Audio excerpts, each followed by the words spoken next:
Hi, this is Jacqueline here with the GROW program. Thank you for growing with me on today. Child abuse has a ripple effect.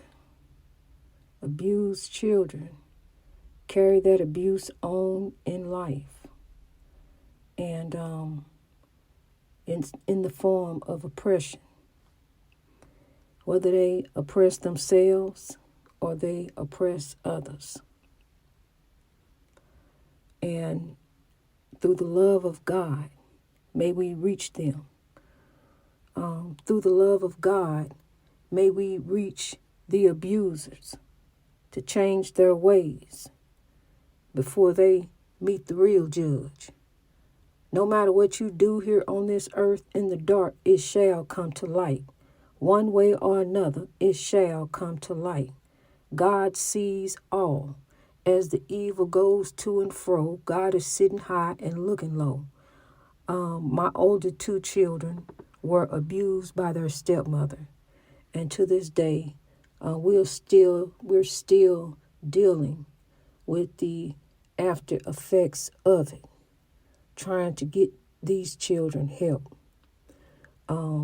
These are my children, and I'm growing on a journey to out the spiritual warfare of child abuse there, to out the spiritual warfare of the narcissist there, to out the spiritual warfare of the evil, oppression, hate, to drive it out and make the world great. Really, honey. Whether I stumble over my words, I'm going to keep on rolling. It don't matter. I'm going to keep on stumbling. I'll stumble on for the Lord. I keep on the battlefield. I'm going to tell you what happened. The wisdom comes, but the mouth can only go so fast. So look, as I stumble on, and on top of that, I got a little slight speech impediment. I stutter a little bit. So I can get on her and say, I don't talk right. My cousin said I talk country. She said what's wrong with you? Why you talk like that? And so she, talk different. She don't talk like me. And but I never changed up no way. I always talk like this is how I talk, so I can't change up how I talk, what I say. And I done been to college. So I know what to say. I know how to put words together and different things. I know how it's supposed to go. I can say it right if I want to, but I just say it the way that it flows. This is how it flows out of my mouth.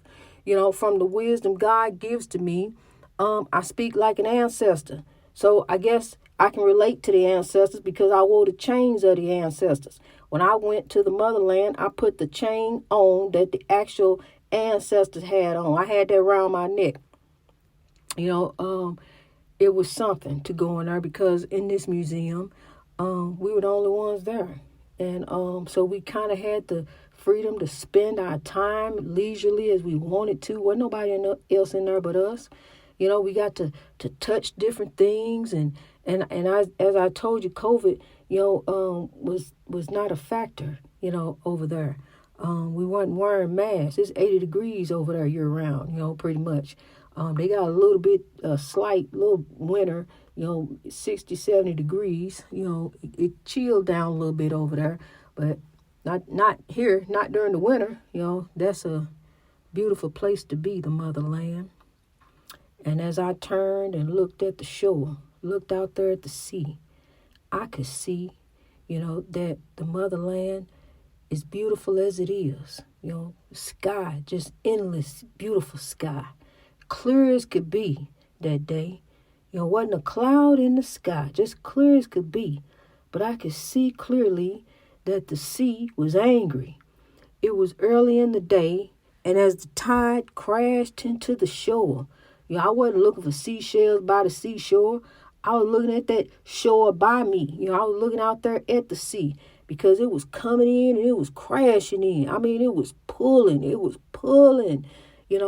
and reminded me so much of that day when the sea hit me and knocked me to the ground, took my glasses on away, and I couldn't see. Reminded me of that. I'm telling you something. I'm about as blind as a bat, without glasses and contacts. I have to wear both of them, and then I can kind of see clearly. But one day, I hope to have that surgery. One day I hope to fix my eyes where I won't have to depend on glasses and contacts. But regardless, I lost my glasses and contacts before, honey. I couldn't see, but I depended on God. I leaned on the Lord. I knew God was there to guide me. So I trusted in the Lord even though I couldn't see. And even now, when I'm at home, I don't have any glasses. So I'm going to get some. I got to order me some. But now I'm just using contacts and I take them out of my eyes. So I can't see. I really... to use my devices, yes, I can. But, walking around different things, I can't see, and I have to put them in the drive, 'cause otherwise it'd be some problems. Them shadows look like cars, and then the car ain't no shadow. You see different things when you can't see, when you need glasses. You see it a different way. Then you put them glasses, oh, yeah, that's what it is. Okay, that is a car there. Okay, see, that's what I'm saying. So you can't go out blindly, I have to put something in and then go get me some glasses so I can read. But I tell you what, I can hear the wisdom of the Lord. See, because I got rid of the TV, I took the earphones out, I turned the radio off. When I'm riding down the road, I need to hear the wisdom of God. I look to the clouds, I look there to the hills. I look for my messages from God. See, because back then, the ancestors didn't have no telephone. They couldn't call nobody up. They ain't had nothing to look to. Harriet Tubman, that queen, she ran that train back and forth, honey. She ain't lose no passengers, honey. She was guided by God, the way to go, which way to go to freedom, how to get there, how to duck and dodge, how to get away. But, honey, I'm telling you, she kept on and kept on, guided by the love, the light of God. She was guided by the moonlight, guided by the sunlight. She wasn't guided by no telephone, no GPS, no map. She ain't had none of that, honey. She did the best she could, running back and forth, getting folks, grabbing people up. And the movie, as well as it did, as well as it could, but honey, it can give you no kind of inkling of the suffering that our ancestors truly went through. The piercings of the mouth with locks so they couldn't talk.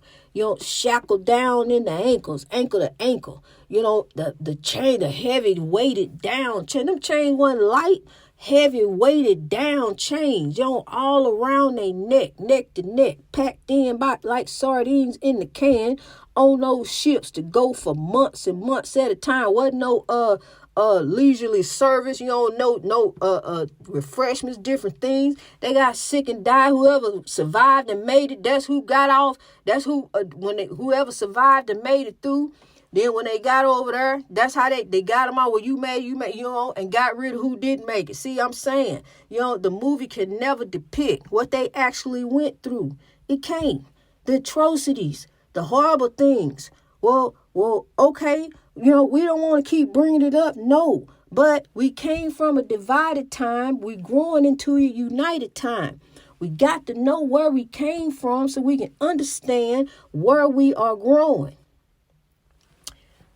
And with change comes growth. With growth comes change. Those two interchange. Where change, you need change to grow. You need grow that you got some spirit change. You need to change. You got to change within. It starts within. It starts with you. Start changing. Start fixing some stuff up. You ain't got to change you like that, to please other people. Please God. Be happy with you. Just be you. Whoever you are, however God made you, whatever you want to do, fix you, to make you happy, make you feel good about you. Just do you. But be the best you in God you can be. That's how you grow. That's how you shine your light. Shine the light and let others see. Show others the path. Through the light, the love of God that is within thee. You don't need all this drama to bring you down. All this different stuff going on. Everything, all this oppression. Now look, watch this. He over there killing children, babies. People trying to get out with their lives. Their livelihoods is being destroyed. You got some of these Russian soldiers, Russian people who got family members over there in Ukraine.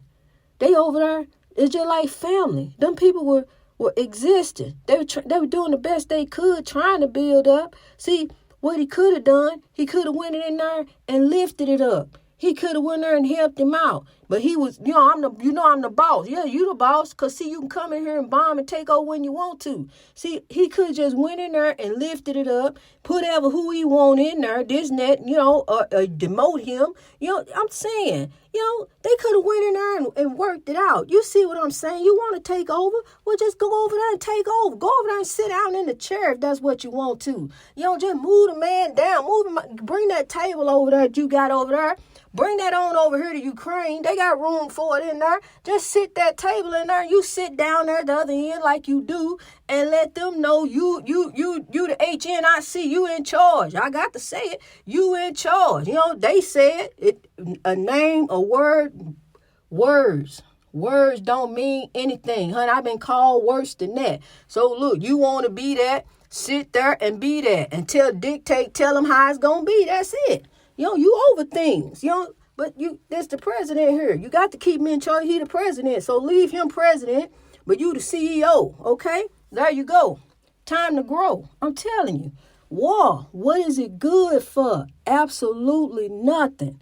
What you gonna gain? Now you got all this blood on your hands. Now you got your soldiers over there sabotaging the equipment because they don't even want to fight. What we fighting for? What do you want? What we over here doing? What we killing folks? Bombing babies? What? That ain't the image that they want to represent. They look, these soldiers are here. They here to fight in case someone come up against Russia. They ain't here to go in there and just start bombing civilians.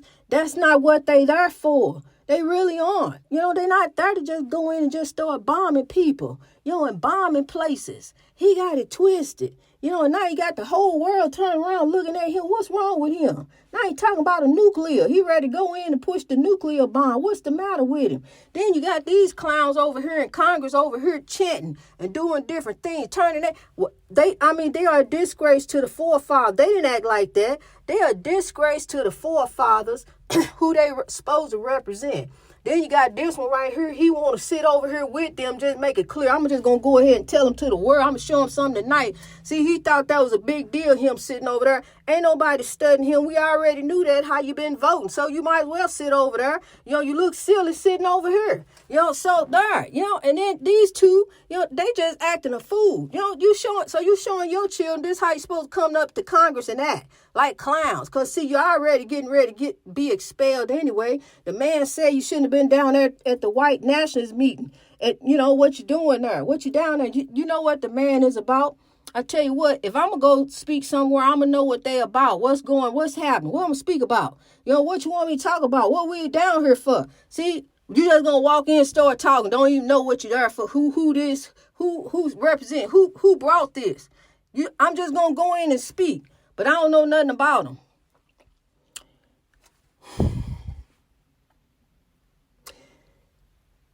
We got to grow. Greatness reached over oppression through wisdom. We got to grow. See, that's why I don't even look that way. That ain't no leadership. I'm just getting the highlights of what the president's speech was. He up there trying to see, he kept right on going with the flow of God. He just kept right on talking while they doing their little outbursts and different things. He just kept on going, doing the work of the people. Is much as you may not like his policies, he may not be this, he ain't that. But one thing he can't do is please all the people all the time. So he trying to do the best that he can do in the eyes of God. I can say that much for him. He doing what he can do in the eyes of God. I can see it all over his face that he think about the country. He worries about us as the human race. He worries about the world. I can see it. I can see that over Joe Biden's face. You can see when somebody has genuine care and love. And then you can see when somebody just don't, give a care. What happened?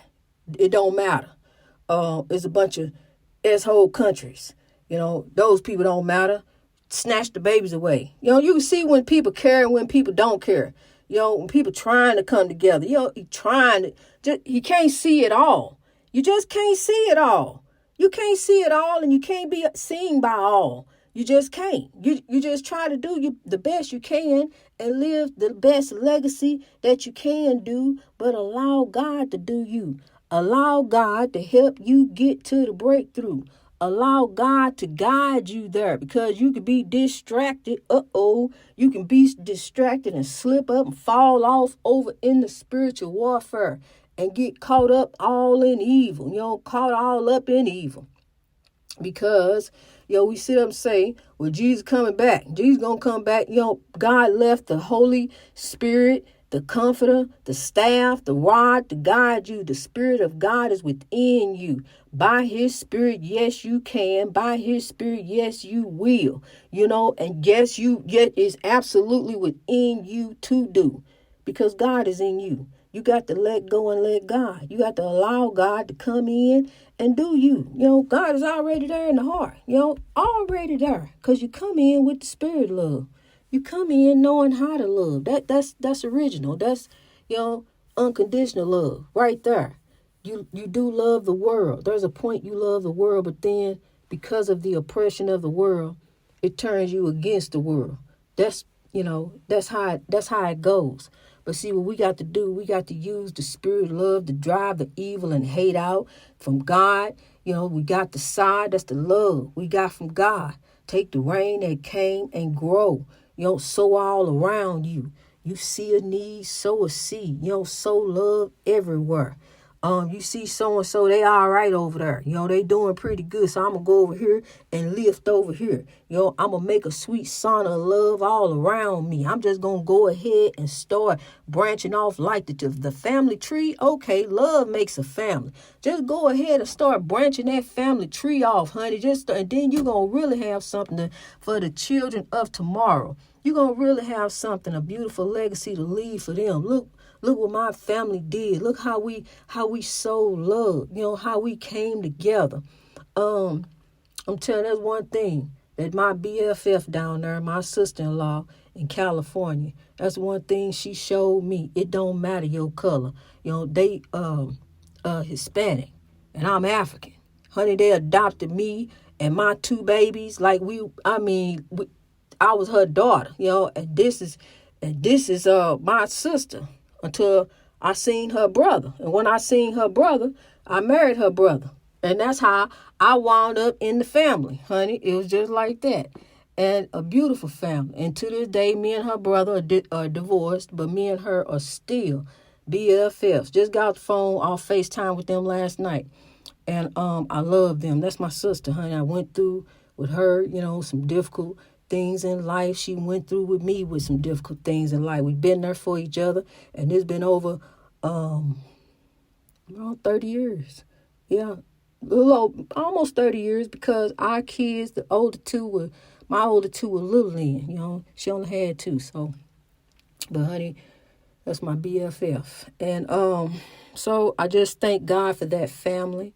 I lift that family in prayer. I lift us all. See, that's why God sent you through this journey. Guide you on this journey that you on. Different things, different parts of life, wound up having. We had two babies together, And so I'm always tied to that family. Always, and love. It is love that makes a family. That's why I'm so country. That's why a child, a man who find out that a child is not his, but he loved that child anyway. That's love. That's that unconditional love that child has for that man and that man has for that child, And I'm hoping to drive out, that narcissistic foolishness that's there, that we can bring love there and caring there.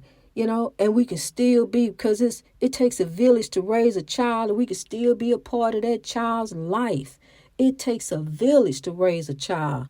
So we need to be there for that child. That child is our ray of hope for tomorrow from God. A child is our ray of hope for tomorrow from God. Greatness reached over oppression through wisdom. That's what a child is. That's why we need to drive out child abuse. We need to put love there for that child, that hope. That child looks at us with hope. So every time a child look at you, it's just hope. I just love you. Love and hope. That's what you are to that child. Love and hope. When that child looks at you, it don't matter who you happen to be to that child. That child looks at you with love and hope. Because I remember when you see my grandfather, when he come in my mama house, come walking in, and then he got to grab you and pinch you a little bit, and right there in your shoulder, just pinch you real good. And then you look at him with love. After you start giggling, looking at him with love, you love your grandpa and hope he got a quarter for you. Because back then, you can buy a lot of candy with a quarter. So carry on the legacy of love all through your family. No matter who you happen to be. All through your friends. All through your co-workers. Let's drive out the evil and hate and make the world great. Love, not hate, will make the world great. Greatness reached over oppression through wisdom. All over the world. So love, here we grow.